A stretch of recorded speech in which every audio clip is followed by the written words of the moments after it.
Put me down in the camp for if you can rest an NFL player in advance of the playoffs, you do it.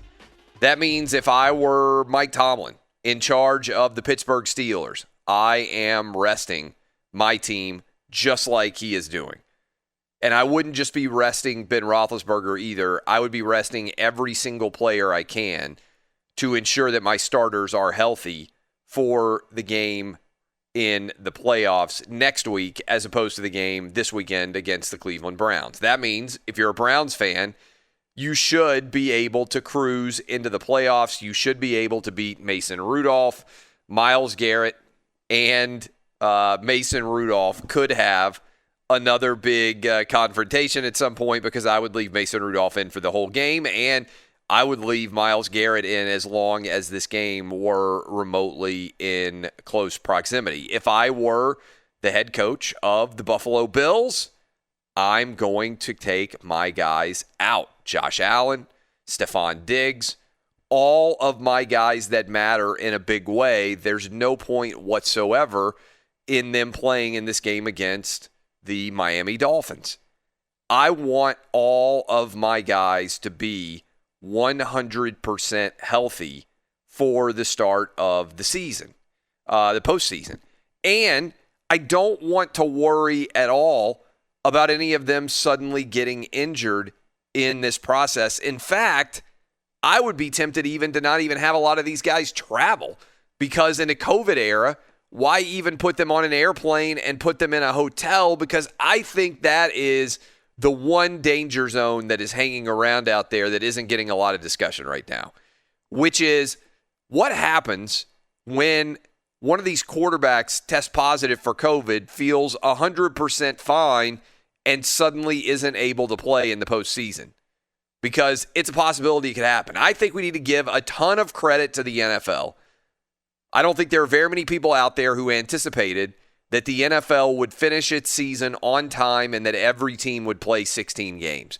Yet here we are, come Sunday, everybody's going to play.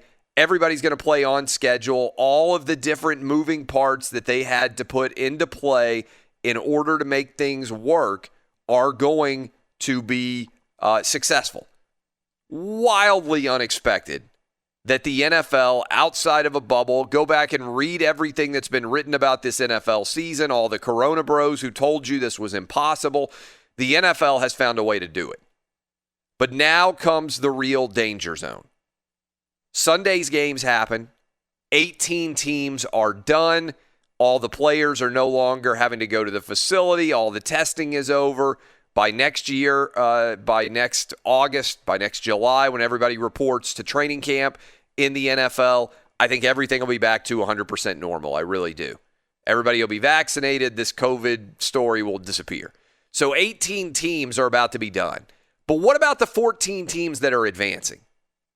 How do you handle that when you have got all of these different games going on in the wild card round and the divisional round, and you've got a lot of different teams that could have issues? Remember, the NFL is doing the exact opposite of what college football is doing. The NFL is expanding their playoff in the pandemic year.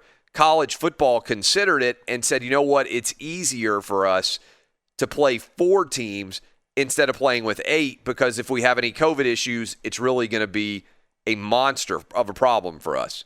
Now, knock on wood, knock on Formica at the desk that I'm sitting at right now, college football seems like it's going to be fine. We're at Wednesday. We've got the games in 2 days, and so far there have not been any stories about anybody at Alabama, anybody at Notre Dame, anybody at Clemson, anybody at Ohio State that's going to have to miss the games on Friday. I was afraid that it might happen because we had Christmas going on, and many of the players got to hang out with their family and or go home, which makes sense because it's Christmas. But then you're afraid that as a result, some of those guys might end up testing positive. Fingers crossed that that's not going to be the case. So far, it appears that we're going to be able to have the 2 playoff games, which are going to sneak up on a lot of people because they're happening on Friday. And we're still kind of in holiday mode for many different people out there. But once you get those games played, once they kick off on Friday, college football has effectively managed to get its season complete, and it's one of the greatest accomplishments in the history of the college football season. Because once you're down to 2 teams, you could theoretically move around the championship game if you needed to based on positive tests. Now, I think it's going to be Alabama against Clemson. I know we've got the bowl season going on right now. Texas, nice win. Tom Herman now 5-0 in bowls. If only he had that level of success all year round. Colorado, who had a decent schedule, kind of looked like a pretender, to be honest. Everybody in the Pac-12 hardly played any games at all. But Texas took it to Colorado in a big way. The college football bowl season, a lot of games are being canceled. But, again, it appears the playoff is going to go off without any issues. But with this COVID era, and as we're coming up on the final week of the NFL season, I would be very tempted to rest all my guys and to not even have a lot of the players travel, tell them, hey, let's go ahead and keep the quarantine going, because the worst thing that could happen in the NFL postseason is suddenly a top quarterback test positive, and we have to ask the question, man, is there any legitimacy at all to this game?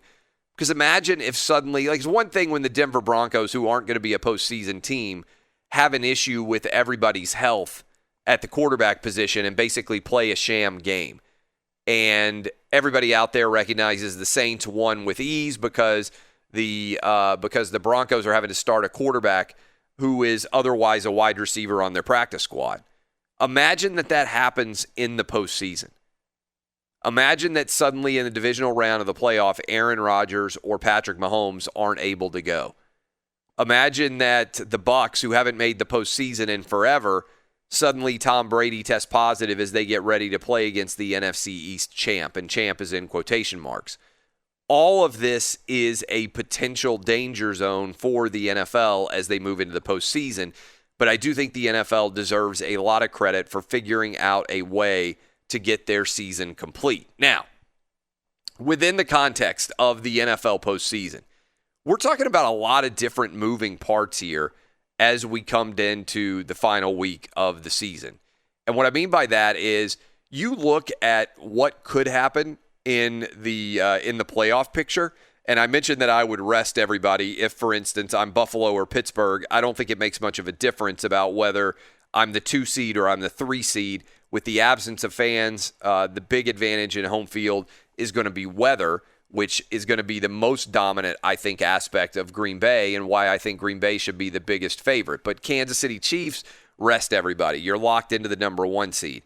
As soon as Pittsburgh said they were going to rest everybody, I think Buffalo should make the decision to rest everybody too, because that means Buffalo's locked in at the 2, the Steelers are locked in at the 3. But in the larger AFC playoff picture, we're talking about right now 5 teams that have 10 wins. 4 playoff spots left. I think the Titans are going to beat the Texans, although I'm nervous. I'm nervous that J.J. Watt's speech is going to have the Texans come out and play inspired football. Titans can't get any pressure on any of the quarterbacks out there, and Deshaun Watson has been playing phenomenally well. I think that means that there are going to be a lot of points scored because this Titan defense is atrocious. So if I had to pick a team that is most likely to lose that is in the postseason right now, I would go with the Titans. I really would. Because the Miami Dolphins, I think, are going to get the benefit of playing against the backups for the Bills. I think Baltimore is going to be able to handle the Bengals without any difficulty at all. The Browns get the benefit of playing against all the backups for the Steelers, and Indianapolis is playing against Jacksonville. They're buttoning their season. They started, Indianapolis Colts fans are going to be sitting around for the entire offseason thinking, oh my goodness, I can't believe we lost to the Jags.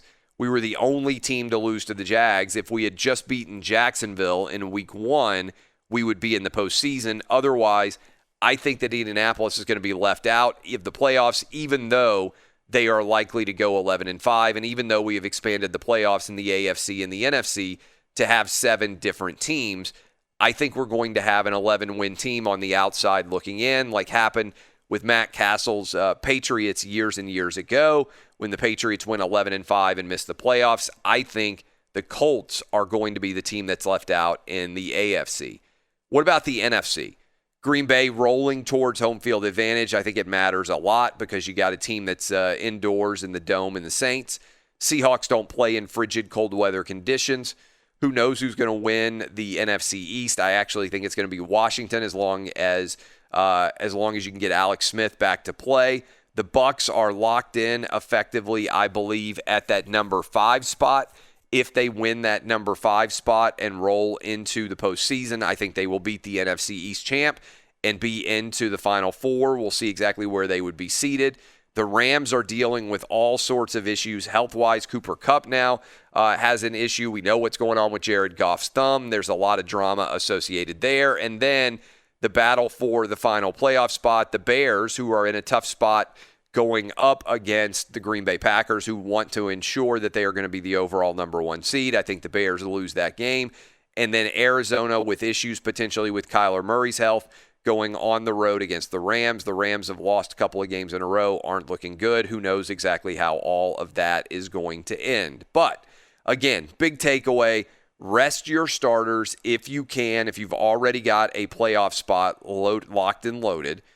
I do think it's a little bit more of a difficult call for a team like the Kansas City Chiefs, who it appears is going to rest their starters as well, because now they're not going to play for several weeks in a game that matters. And then, boom, their next big game is going to be in the divisional round against a very talented opponent. So how exactly is all of that going to shake out? It's a fair question. But I would still probably be on the side of resting even there where you've got another week coming up as a bye.